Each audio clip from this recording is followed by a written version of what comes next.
Good morning. I am off to Bermondsey this morning to the Fashion and Textile Museum, where they have got the recently opened Biba exhibition, and I am taking you with me.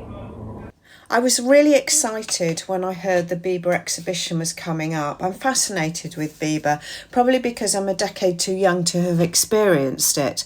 I've read up a lot on Biba.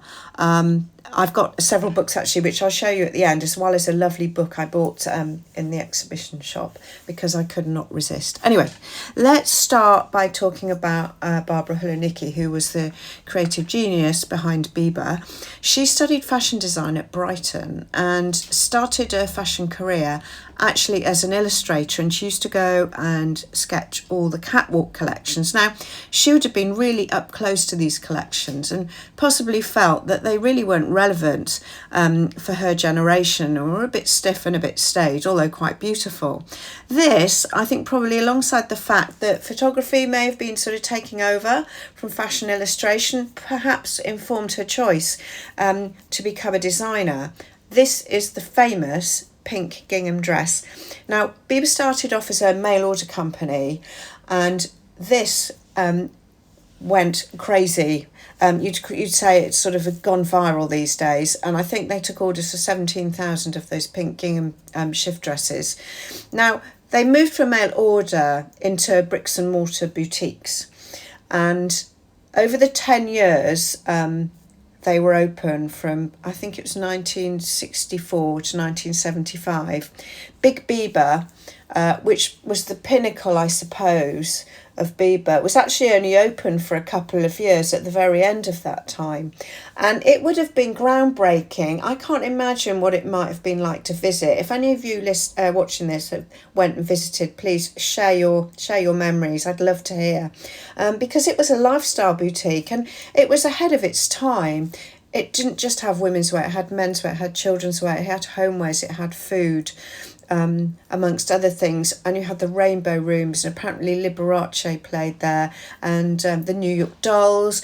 You had the roof terrace with all the fabulous flamingos as well. I mean, it must have been absolutely incredible and really quite an experience to go and visit. So yes, as I say, please, if anybody's got memories of visiting Biba, please share them with us, because lots of us didn't get the opportunity to ever go there.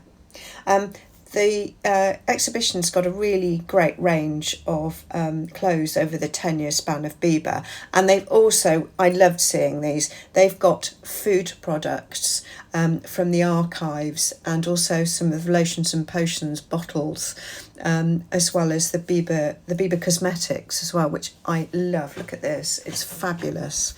In addition, they had some of their catalogues on display, photographed by Helmut Newton and Sarah Moon, I believe. Really stylish, beautiful images, which must have really changed the course of mail order, I should imagine.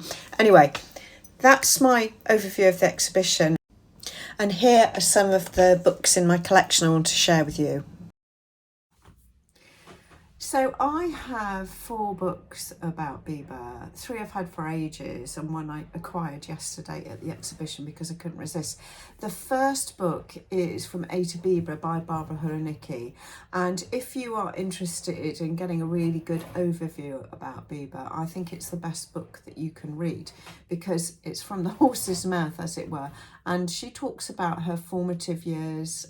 She's Polish, she got brought up in Palestine and had to move to England with her family, moved to Brighton, in fact, after her father's tragic death. It's an absolute must read. I read it quite a long time ago. I've had it a long time. And I just raced through it because it was just compulsive reading, and was kind of sad when it finished. It's one of those books, but it's still available. It's available from the Fashion and Textile Museum and other places, and I'll put links down in the description. The second book is In Biba, which is a really unusual book. Again, they have this for sale at the Fashion and Textile Museum. I think it's quite a limited edition. It's quite quirky. I'll show it to you properly after this. I've actually filmed excerpts from some of the books at the end for you to have a look at. And it's illustrated and handwritten. And the copy that I've got is actually been signed by Delicia Howard, who wrote it. The illustrations are by Chris Price, her partner, and it's got a foreword and additional illustrations by Barbara Hulaniki. And you will see in the little bit of film that comes after I've talked about the books, you'll see how unique it is, and it really is absolutely beautiful.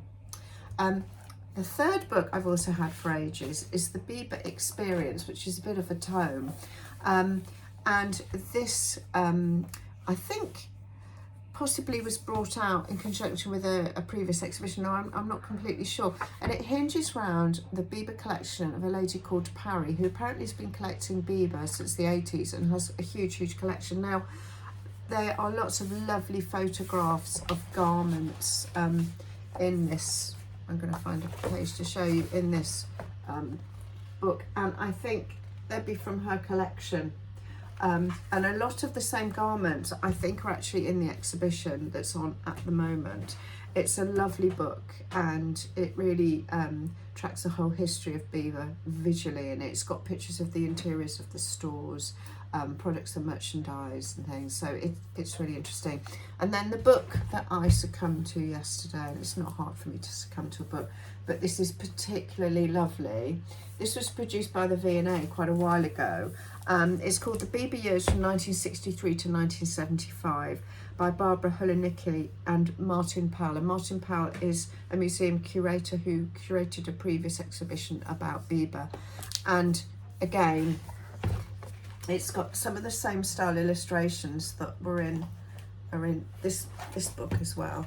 And it has lots of beautiful pictures. So maybe you're a fashion student or you're a designer who is seeking inspiration and you like the Biba style. It's a really great book to get. And like I said just now, I've actually filmed myself looking through the pages of these 4 books.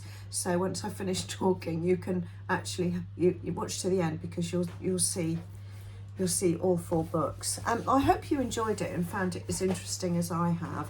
Like I've said a couple of times before, if you've got memories of Biba, please share in the comments. I'd love to know. It's a great exhibition and just really interesting, because I think Biba was the forerunner for the whole sort of youth style. It was like the forerunner to Topshop and all the young boutiques. And it broke the fashion mould and set the pace for something really completely new and different. And I think that's important. And it was like a sort of shooting star. I mean, it was only around for 10 years.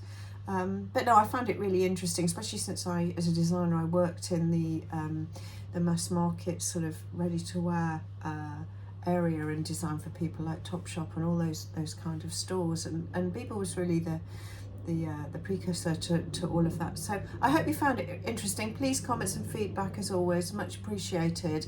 And I will be back next week with something a little bit different.